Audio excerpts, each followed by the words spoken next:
গগৈদা চিন্তা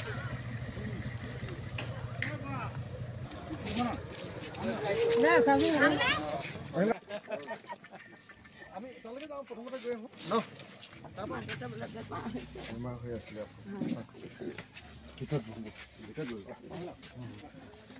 ছবি নালাগে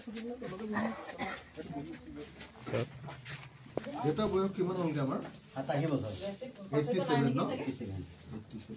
বেছি মাথে নম কিবা বছৰ আছে লৈ আনিছো ৰে দাদা সম্পূৰ্ণ মানুহ আছিলে আমাৰ টুনিৰাম বৰা দেউতা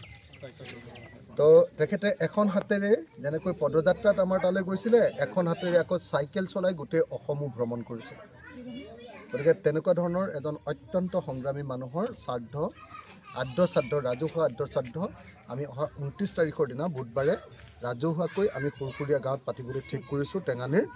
মই সকলো মানুহকে যিবিলাকে সকলো টেঙানীৰ ৰাইজ বৰপথাৰৰ ৰাইজ সৰুপথাৰৰ ৰাইজ আৰু লগতে আমাৰ টেঙানীৰ সংগ্ৰামখনক মৰ্যাদা দিয়া ভাল পোৱা সকলো ৰাইজকে মই অনুৰোধ জনাইছোঁ আমাৰ বাঘেখোৱা দেউতা বা টুনিৰাম বৰা দেউতা আমাৰ গাঁৱত কিন্তু অকল বাঘেখোৱা দেউতা বুলি ক'লেহে চিনি পাইছোঁ টুনিৰাম বৰা দেউতাৰ ৰাজহুৱা আদ্য শ্ৰাদ্ধত মই সকলোকে আহিবৰ কাৰণে বিনম্ৰভাৱে অনুৰোধ জনাইছোঁ।